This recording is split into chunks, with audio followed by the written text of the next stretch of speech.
Welcome to Build to Scale e-commerce show by Atkins Agency, and today we'll be interviewing Robert Sherman. He is a CMO of IronNeck, an Austin, Texas-based company that develops innovative strength training equipment for sports, fitness, and rehabilitation. Their flagship product is IronNeck. It was first developed in 2012 and relaunched in 2016 in response to concussion epidemic seen in sports at that time. Now his products are being used by thousands of pro and casual athletes in NFL, UFC, Formula One, international rugby, and even military. And today we'll be talking with him about keeping an eye on your customers, evolving your product's brand message, and marketing back to customers with your own words. So Robert, could you introduce quickly yourself to the audience? Yeah, well, you did a great job there. My name's Robert Sherman. I'm 35 and live in Austin, Texas. I'm originally from Chicago and have been a bit of a nomad the past 15 years. Did my undergrad at University of Rochester in Western New York, and then worked in Washington, D.C. for a few years in program management before moving to Austin to get my MBA at University of Texas. It was there that I met two of my business partners, Matthew Schmidt and Sean Supon. After business school, I moved back to DC and joined Accenture doing consulting work for a few years. I got involved with IronNeck in 2015 after my UT roommate Matt got connected with the inventor of the IronNeck, Mike Jolly, who was looking to build a team to relaunch the product after his initial launch sold to 10 NFL teams and about 30 college football programs in 2013 and 2014. We redesigned the product in 2016 and have gone through several iterative improvements over the past few years to streamline the design and make it more comfortable and usable for all head shapes and sizes. This past year, we expanded our product line into resistance band training, offering a simple to set up full body workout in-home solution, which has broadly expanded our market.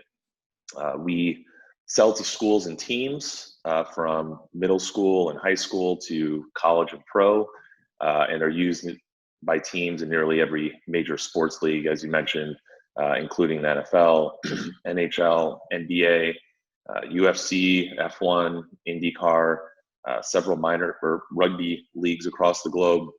And we've discovered a lot of unique sports and applications of IronNeck from our customers, including professional handball in the UK, cyclists in Italy, and professional ballet, among many others. So, as we've refined the product design, a growing portion of our customers have purchased with rehabbing neck and back injuries in mind.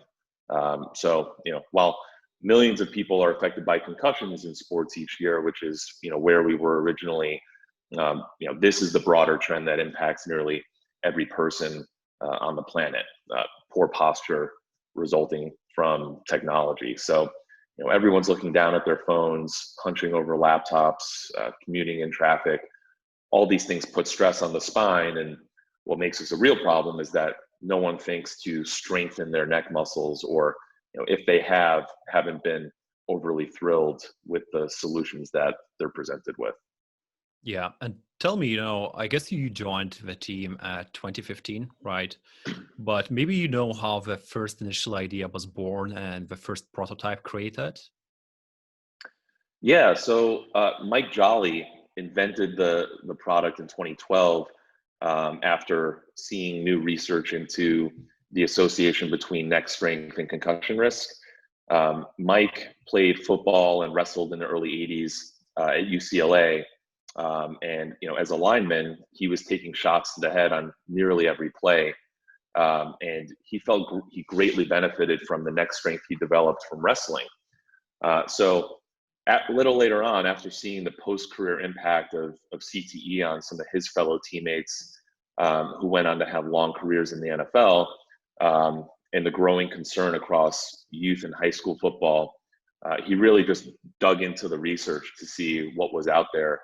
And what he found pointed to the neck as something that could, or that athletes could proactively focus on, not to eliminate the risk of concussion, but to at least mitigate it. Okay, sounds definitely interesting. And tell me, have you started to sell it in back in 2012, or was it like majority of sales came after you joined the team? How did you started to get these first sales?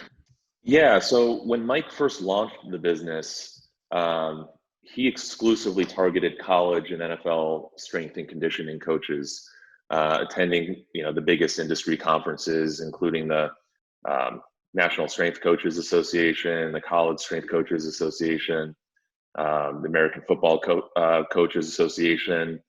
He attended the NFL Combine a couple of years. And so in 2013 and early 2014, Mike and his wife sold about 250 iron necks, about 80% of which were to those 10 NFL and 30 college teams that I mentioned. And at that point, the price point was in the $800 to $900 range. So, teams were buying anywhere from one to, at that point, I think the most the college team bought was eight.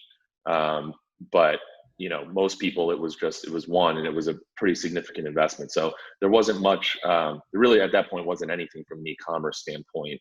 But it was getting buy-in from the top strength and conditioning coaches in the world. And that really was Mike's original hypothesis was, hey, if the strength and conditioning coaches at the top college level and pro level are buying into this, not just the device itself, but the importance of neck strength being something that there's dedicated time to, then if it's good in football, the top level will be good at every other level of football, and it'll be good at every other sport. And then from there, ultimately, if this helps with athletes next who are subjected to the most significant forces, what are the applications to just your general fitness and broader application market? Cool. And what did you start doing, when you wanted to grow? Was the same strategy working well, or have you started to approach some sort of different channels? Yeah, so it's evolved quite a bit. When we relaunched the company in 2016, we took pre-orders on our website throughout the year, primarily through organic engagement on Instagram, and these conferences and clinics. And we began shipping by around the end of 2016. And so at that point, we had taken what this original iron neck device was, which was this 15-pound, pretty burly piece of metal that was a halo, and had a 360-degree bladder that inflated to grab a hold of the head.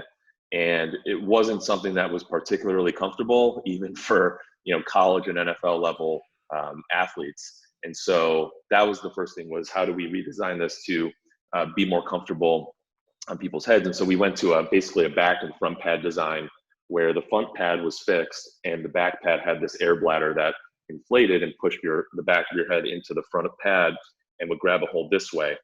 And so we had cut the weight from about 15 pounds down to 6. And so that started at least to, for physical therapists or chiropractors to say, okay, maybe this is something that can be used in some limited cases. So, in 2017 and 2018, our business was primarily focused on selling to high school and college strength and conditioning coaches.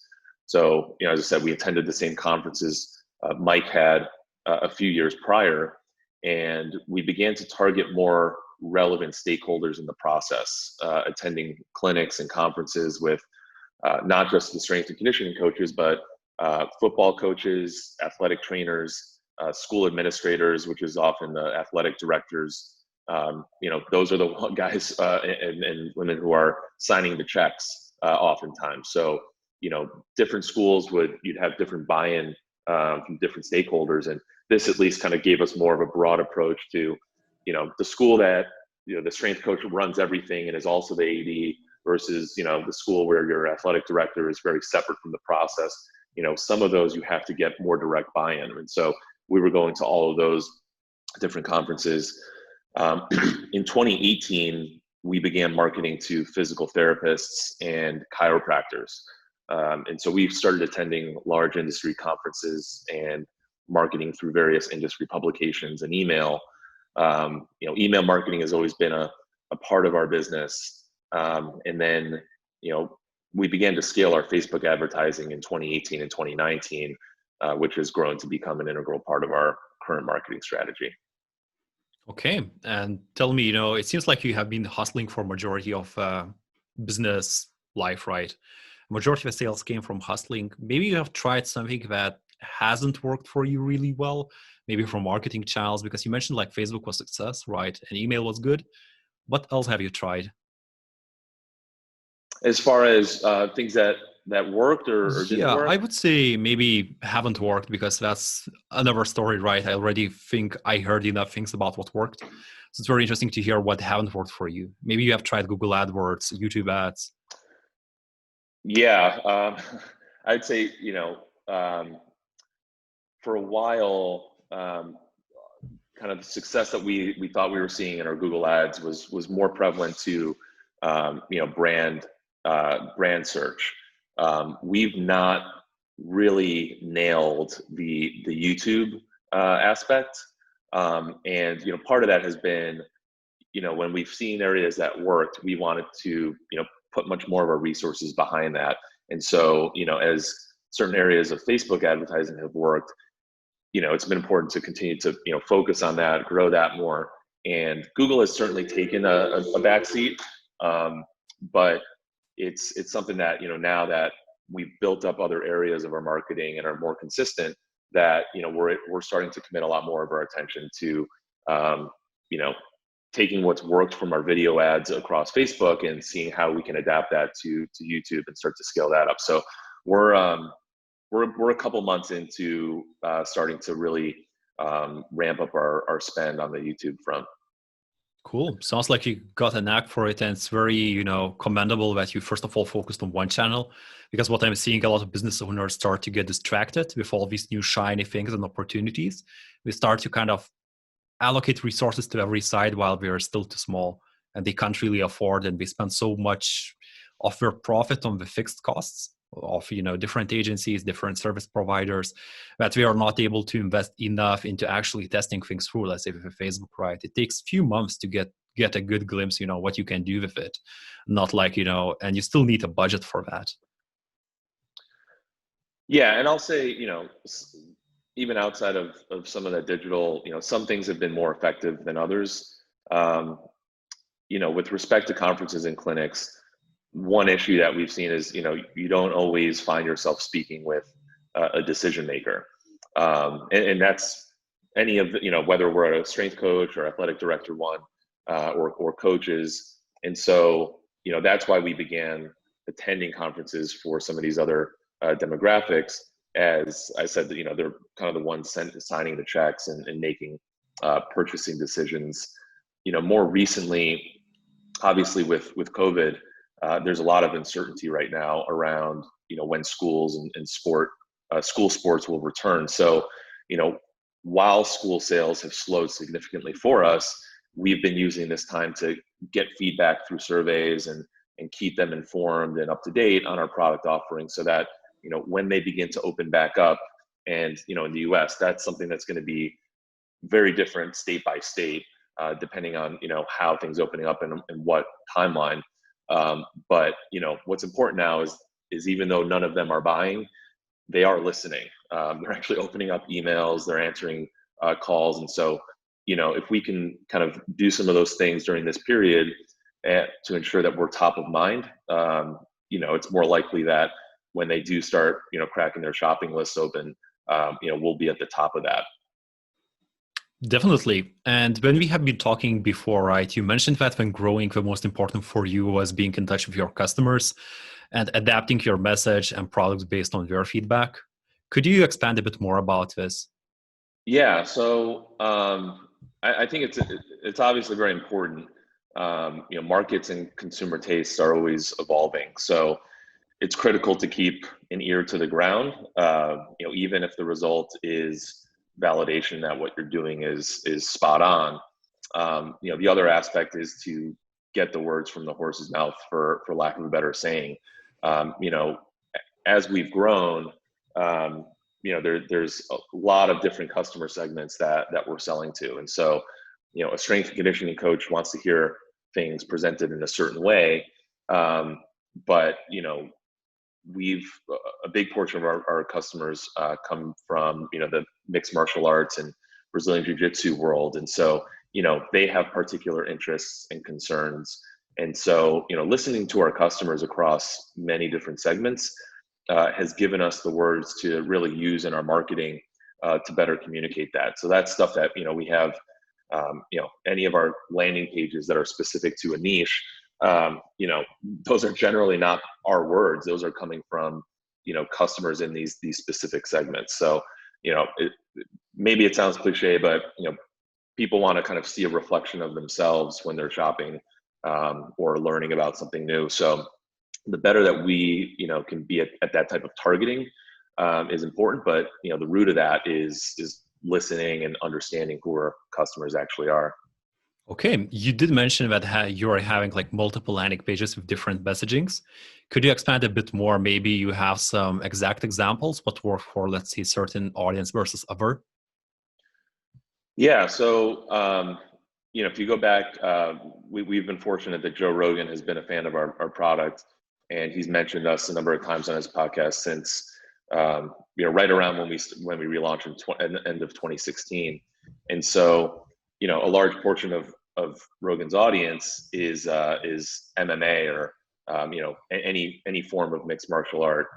So, many of our e-commerce customers were Brazilian Jiu-Jitsu. And, that's guided much of our Facebook marketing, where I think it's always important, or it's always been important to understand, who we're selling to and how that evolves. And, people can often, I think, make the mistake of, like, we can sell our product to everyone, right? Everyone who has a neck is eligible to us. But it's in a lot of cases, it's more valuable to be, an inch wide, mile deep than an inch deep, mile wide, and trying to sell to everyone. So, when we saw that a lot of our customers were Brazilian Jiu-Jitsu, and we used, some of this was just people we were engaging with on Instagram and, oh, I'm going to buy this. And then we keep that dialogue going. Or, where did you hear about us? Drop ups or drop downs in the checkout process, getting a better understanding of where people are hearing about it. And so we can better segment. And so, when we saw these things, it just made sense. Hey, we need more Brazilian Jiu-Jitsu content.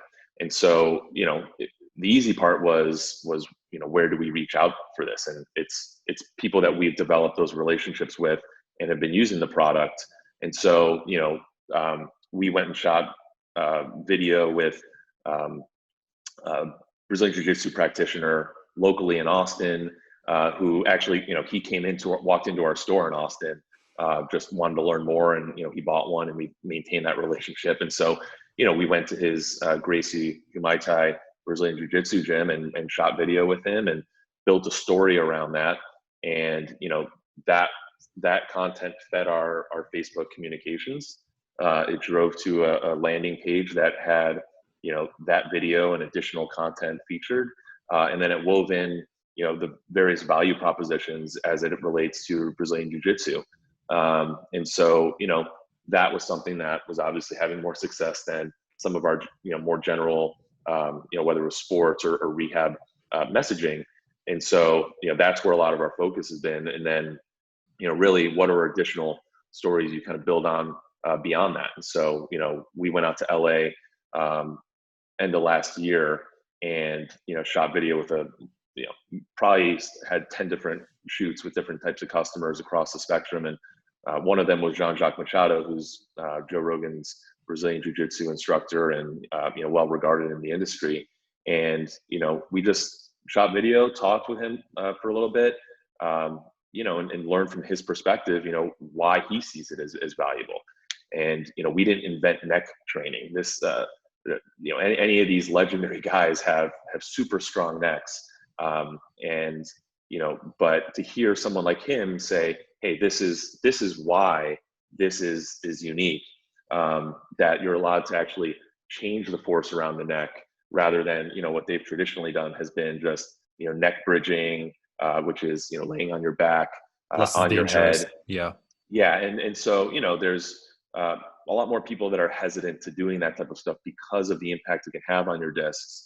And then, anyone who's kind of seen anything about neck strength has seen, videos of Mike Tyson, leaning over the boxing ring with a, chain link and I don't know how many pounds on there Yeah. and just, doing these. And so, that's how like those things work. But there's obviously some risk in some of those methods. And then, the other aspect of being able to actually, train the neck in from a 360-degree range versus something that's just purely linear, and hearing how does the Brazilian Jiu-Jitsu legend guy, what does he say about that? How does he describe that? And so, we created a whole new series of content with that, had a whole separate landing page featuring that and additional content. We wove in a lot of those similar value propositions in there. And so, certain segment of our Facebook ads we have driving to these different pages, and that's kind of been the model that we follow, regardless of which industry. So as we've evolved the product, it's become more usable in rehab. We've been developing more landing pages that are to the individual who has any type of neck pain or neck injury, or they're looking at surgery and potentially want to avoid it. Pulling in a lot of our customers who've had success from a rehab standpoint, is you're just kind of taking that different story and presenting it. So that's what we're continuing to focus on from a brand messaging standpoint. Okay, sounds what you're doing is pretty smart, because from my own personal experience, I have seen, if there's like the one most frequently underutilized thing with Facebook ads, if a person is trying to scale up their business, is usually having multiple sales angles. And this is essentially what you are doing, right? Imagine you are having a wool pie, of your target segment, right? But this target segment has so many sub-segments, right? And just to attract the segment, you have to have different messaging, different landing page, and present your product from different angle. And what you are doing is super smart with these custom landing pages, custom ads, right? And even putting, I guess, well-known figures of a certain field, right, under, ads basically. And this is, Joe Rogan himself is doing similar strategies with Onnit. That was a supplement brand that he was advocating in the past. Right now, I guess due to YouTube deal, I have seen all the ads with his face actually stopped there. So it's very interesting. It will be interesting to see how it goes. But in the past, this is what he was doing there. And I guess something else, interesting question from my side would be for you. How did you go about finding out what people and customers are actually thinking about your product? You did mention that you would go and talk with some of them directly, but maybe you had some other strategies to do it, maybe some sort of questionnaires or video calls, or just, working in support. Yeah. So, early on, as I mentioned, that was coming from conferences and clinics, conversations in our booth with prospective customers. And, because many of these events we've been going to the past 3 to 4 years, seeing many of our customers each year, and getting feedback on, how they've been using it, issues that they've run into, things they'd like to see. So, that has been through social, we've got a fairly engaged customer base that is regularly sharing content on how they're using it. And so, we've always looked at our Instagram as a way to share, the innovative ways that real people are using it to inspire others to try these things out and innovate even further. And so, that's something that we've seen, fairly consistently is, this strength and conditioning coach out here, does all these kind of wacky exercises with iron neck. And, some of them we watch, we're like, maybe not. But, some of the things that they go through in that process reveals some really innovative techniques and combinations of different exercises. And, what they're able to do is explain, what's happening in these muscles. Why is this important? Why is this different from, traditional forms of neck training? And so, I'd say just overall, there've been a few trends that, we've followed as a business. And, while they've always, I'd say all three of these have always kind of been on our radar. They've not been ones that we've really pushed or tapped into until different stages of our business. The first trend was increase concussion safety in sports. And, that's been the engagement we've had with strength and conditioning coaches, athletic trainers, athletic directors, coaches, parents, athletes. And so, as we've refined the product so that it would be more usable in a rehab setting, and, since we went from the 15-pound juggernaut to the 6-pound redesign, it was still made out of metal, high-grade aluminum. And so when we made the move to injection molding, that, one, cut our costs significantly. So it opened up a lot of funds that we can increase in further R&D as well as, further marketing. And it got it down to, right now it's at about 3 pounds. And so, we've also made several improvements to the padding and, how they're connected to the device, how they interact with your skin. Now the front pad, actually, there's 3 different interchangeable Velcro sizes. So, if you have someone with a small head, you don't have to pump this thing up, 20, 30 times. For some people, it might actually be a pretty good fit. And so, as we made these improvements to the product, the second trend we tapped into was this technology posture, often referred to as anything around tech neck, text neck, forward head posture. And, this introduced, more selling opportunities and inherently more customers that are physical therapists, chiropractors, a lot more into these niche markets like Brazilian Jiu-Jitsu. And then on the rehab side, just people dealing with neck pain, any type of neck injury. And then, more recently, the shift to in-home training, as gyms have closed and companies are shifting strategies to accommodate for more remote work. Last year, we introduced a line of resistance bands we call fitness bundles that aren't reinventing the wheel per se, but they're providing a simple to use in-home solution for a full body workout. And so, neck training is not something that everyone is going to openly receive, but hey, I find myself wanting to work out at home now. How do I kind of recreate the things I used to do with, the cable machines or, dumbbells? And resistance bands are kind of this untapped very lightly tapped resource that, you more often see in the rehab side with basic bands and not as much on the kind of strength training and general fitness. And so while we've had them around for a year, we've seen obviously a lot more attention to those, the past couple months if people have been shifting. So, we've had these 3 trends, and they've always been, tied one to, the products that we have and where they're at.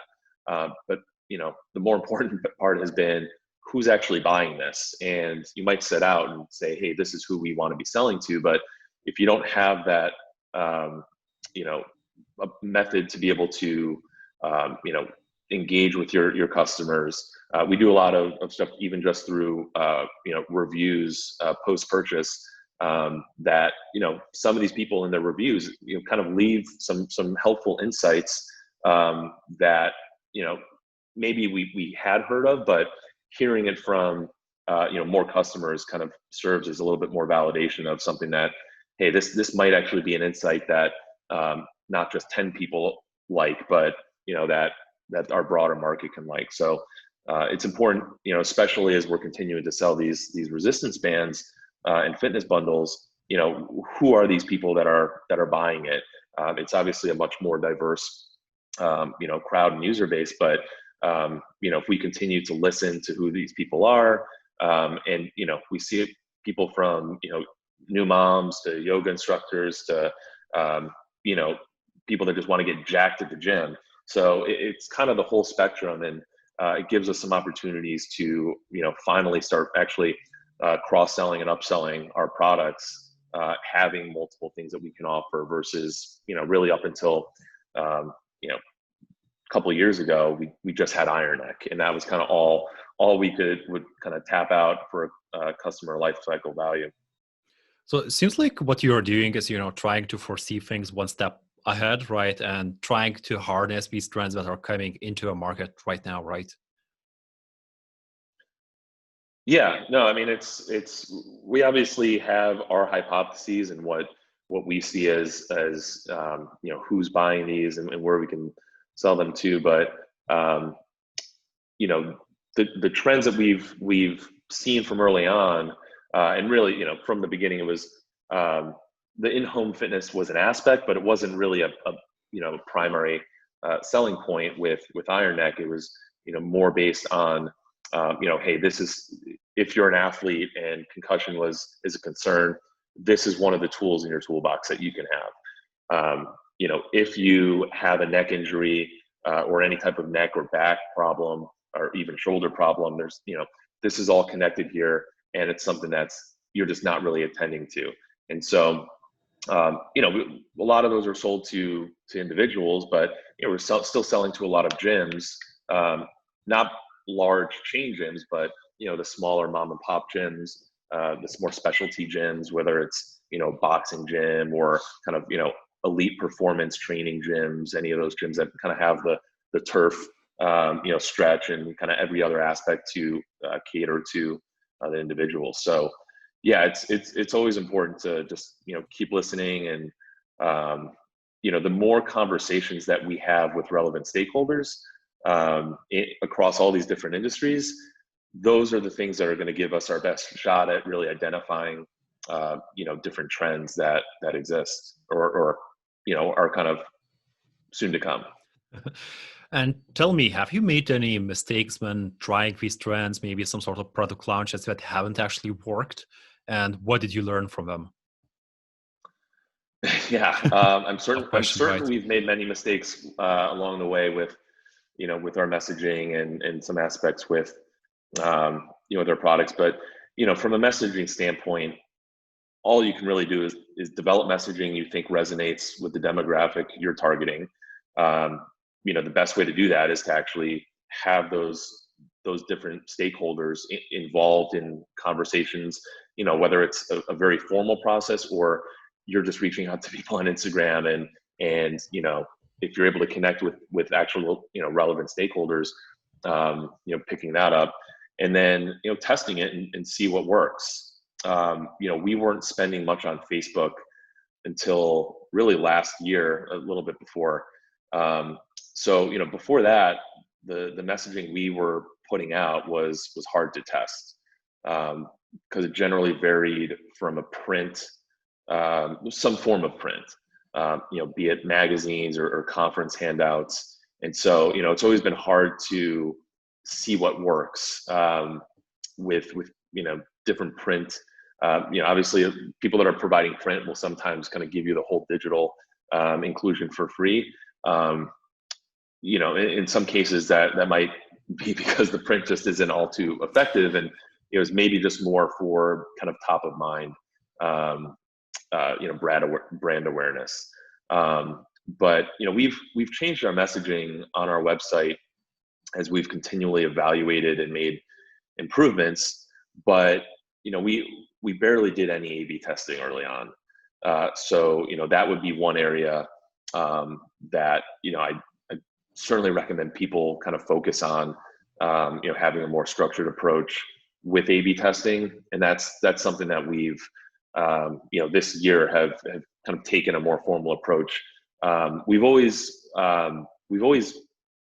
done testing on our ads, but it's been a lot less prevalent in our email and our website and landing page design until more recently. And so we've seen improvements that we've made there to our website flow, messaging on both website and landing pages that has been impactful, or is at least much more easy to see what's working. So that and kind of other aspects of optimizing our conversion rate is where some of our focus is on now. Yeah, and I guess you touched on another very interesting topic about A/B testing and just being on top of your evolution game. And this is kind of another thing that I completely agree with. And this is what you're doing for our own clients, where we are always testing something. We have a saying within the agency that if there's a day when you are like not A/B testing something on a website or on ads, it's kind of a day wasted because each A/B test is kind of like investment into future because you understand your customers better, you understand the wordings will resonate better, even colors, right? Recently we had like very simple A/B tests where we tested green versus blue versus red add to cart buttons, and actually blue add to cart button increased like total revenue by 33%. I mean, absolute insanity Yeah. what you can do with simple add to cart color change, but you still have to come to it and to test it. Yeah, so we actually one of our primary colors is a light blue, and how we got to that was as we were making the shift to a more rehab focused audience. Our colors were kind of black and white and steel, and the product was branded much more as this way to just be aggressive in the gym, and that's not something that someone with a serious neck ailment is going to be open to. So we obviously transitioned and started getting a lot more rehab focused content, stuff that wasn't as extreme, showed a lot more controlled movement. But one aspect of that was just from a color standpoint, light blue is a lot more peaceful, something that you often see in a lot of kind of more rehab marketing and setting. And so that, I mean, honestly, that's how we got to incorporating blue, and it's become something that we've included pretty much everywhere throughout our branding. Okay, did you control the A/B test there, or was it more, hey, it's a rehab and let's implement it? It was, yeah, more the latter. We just I mean, we talked about different concepts and different colors, and we looked at them, but at that point, yeah, we weren't really doing any serious A/B testing. So it was more just, hey, blue's better for rehab. Let's go with it. It's lighter. It's less less in your face. But much of our kind of general audience branding is minimalist, white, clean, and so with respect to our products, it kind of helps it stand out a little bit more clearly. And I think it's very interesting that you chose blue color for fitness industry. You mentioned that it's due to rehab, but a lot of fitness brands choose like orange, with popping yellow colors about energy. Yep. And in fact, the test that we did with A/B test of different tattoo card colors was actually for a fitness brand. And the blue one was performing so much better than, let's say, a red one or green one. And this is what's interesting. Sometimes you have to go outside of what you think will work to find what actually might work for you. And color science, I guess, is quite real. Yeah. So, one relevant factor for us was, we didn't want to kind of be the same branding as TRX, which is all yellow. We didn't want to be the same branding as, an Orange Theory Fitness, which is all orange.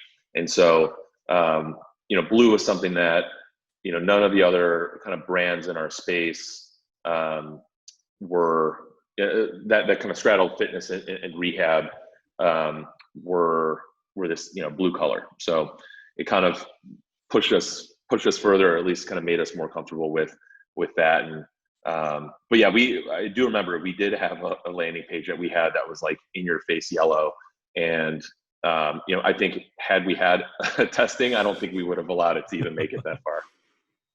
Yeah, and this is, I guess, another lesson for our listeners. Essentially, do A/B test as quick as possible because it pays off, in a year or something. It just cumulative, essentially, growth and long-term investment. Now, tell me a bit more about, let's say, you would have to start a new brand right now, or maybe you would have to come into already existing brand and evolve its messaging. How would you go about figuring out, and what would be your next steps to do that? Yeah.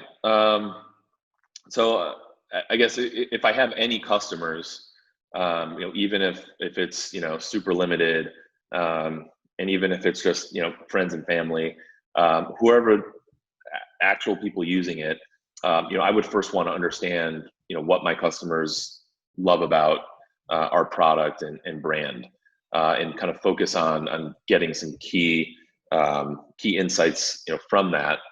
I would reach out to industry people, Instagram is one channel. There's obviously many kind of more direct channels, um, but I reach out to industry people to get their perspective on what's working and what's not in the industry, and what you know really what Instagram does. If you swing the bat enough times, you'll get bites, and there's no like one industry leader in any industry. There's tons of people, because if you're an industry leader, you got a ton of fans, and some of those fans are other well-respected people. So there's you can kind of play the networking game throughout it, and kind of if you keep swinging, eventually you'll get to some people. Um, I will say, and there's conferences in whatever industry you're in. Conferences can be a great place to get the pulse on an industry. Every conference that I've been at as a vendor, I've always taken the time to check out other brands, see what other companies are doing that's well. I've taken a ton of handouts from these shows and being like, I want to do this. Let's do this from this, and try to piece these things together. Because you see things that work. But I've also always taken the time to check out the research boards at these conferences. You have in some of these events, dozens upon dozens of people that are presenting their research, and some of them might be in a big session that they're presenting to on stage, or a broken out conference room. But a lot of them, it's just rows of boards that they put their they come in, they put their board up, and they stand next to it, and they talk to people. And so I've always been trying to find anything concussion or neck related.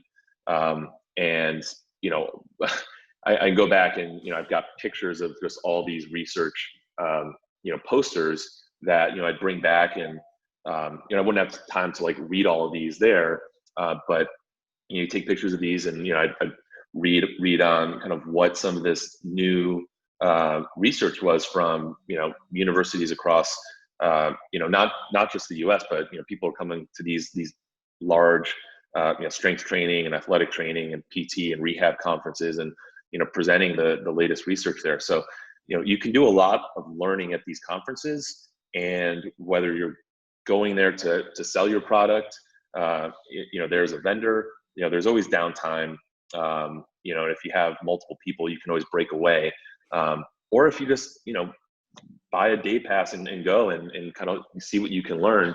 I popped into a lot of sessions listening to what some of these top coaches in the country are saying, top researchers, doctors, and those have presented opportunities to network and engage further. And another cliche with the Steve Jobs, you can't connect the dots looking forwards, only backwards, is the more of these things that we were at, and we were talking to people that were the people that were important at these things, some of those ultimately develop into relationships, and we've got a product that people love, and they'll use it and they'll love it, and then they'll tell friends about it. And so there's different ways to kind of tap into these different approaches to kind of launch something new.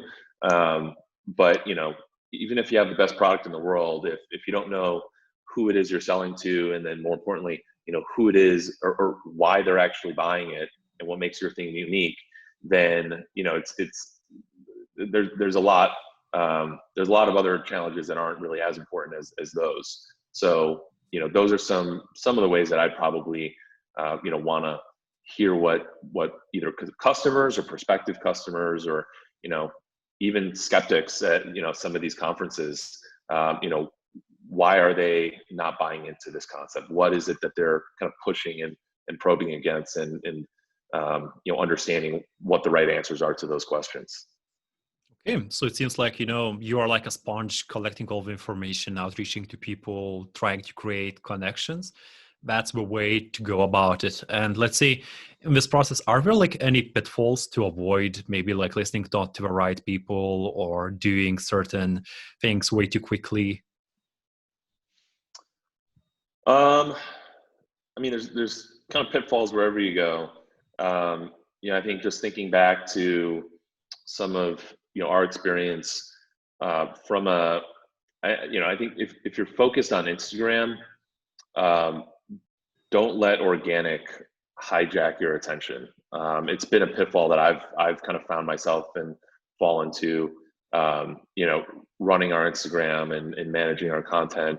You know, it's easy to think that what you're putting out organically is getting a ton of visibility, but the algorithms aren't particularly on your side.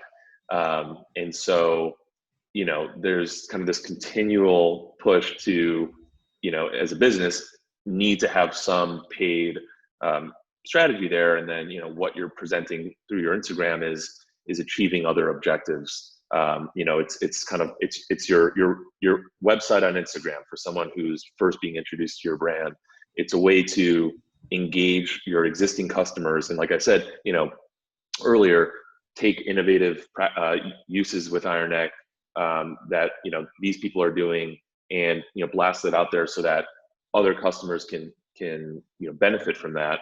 And that's stuff that we're sharing through our email as well. But it's definitely a pitfall that, you know, we've fallen into at times, and is kind of one of my small pieces of advice to people. It's who I've seen kind of just get really excited, and, you know, I kind of see my reflection from a few years ago with that type of excitement of, you know, I'm putting out this great stuff, but, you know, if only a super small portion of the people that are already on, you know, Iron Neck Island are seeing this stuff, it's not really doing much to kind of get get the word out further. So, you know, that's where, you know, obviously collaborations and working with different influencers can have an impact, you know, that kind of tap into different creative ways at paid outreach.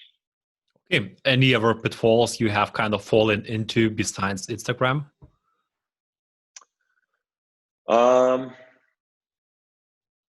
What were some of the examples you mentioned?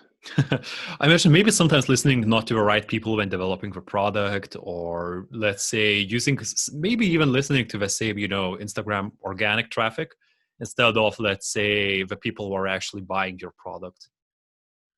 Yeah. So as far as listening to what people are saying, I think, you know, a lot of this discussion has been on the importance of that. But I mean, there are a lot of haters out there, and a lot of people who think they know everything, and they've never tried it. And fortunately, you know, now we actually have, you know, some of our customers that chime in on some of these comments on our ads of people that think they're experts and they know everything, and, you know, I would never do this. This is crazy.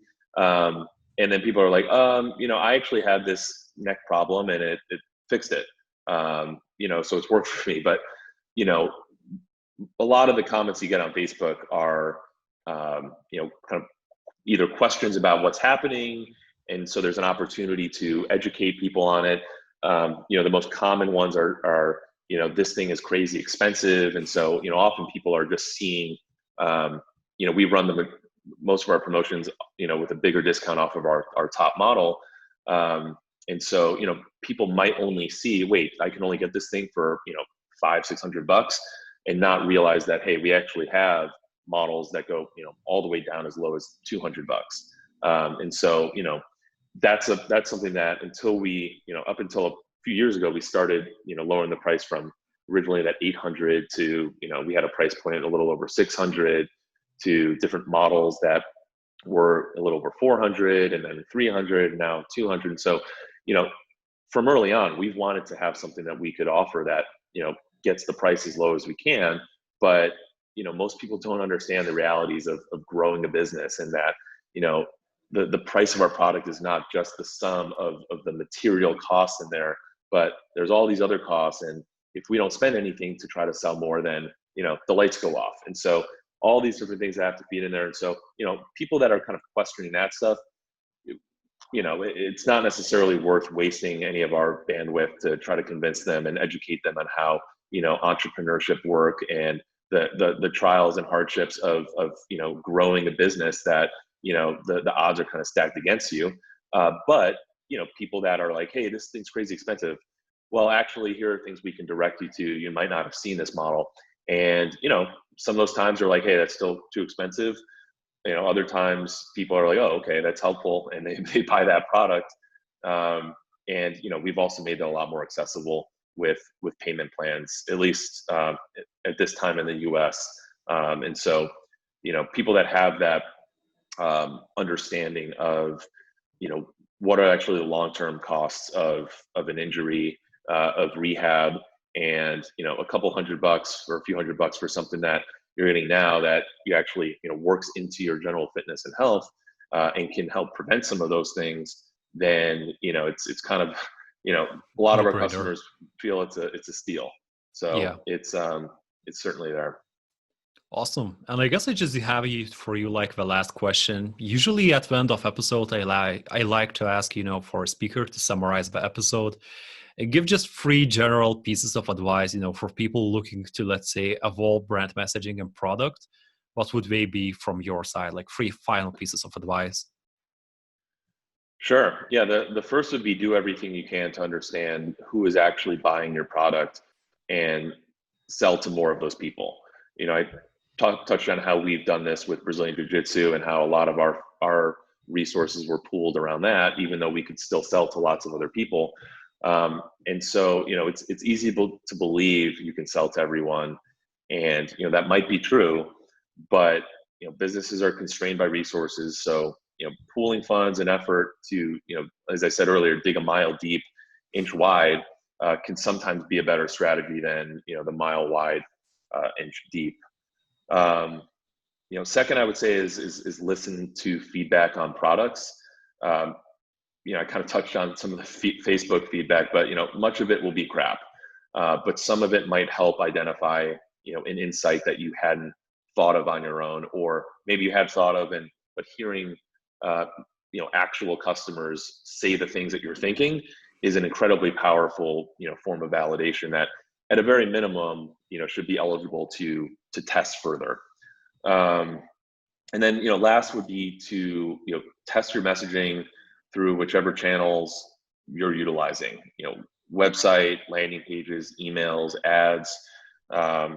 We talked about, we've done a good job of this in our ads, but we recognize that there's more we can be doing with our A/B testing in our emails and landing pages. So that's something that we've been very tuned into in 2020, and as we've seen the impact of that, it's further validation that it's a part of our strategy. And looking back, it's something that, and certainly in hindsight, I wish had been something we had been more focused on early on.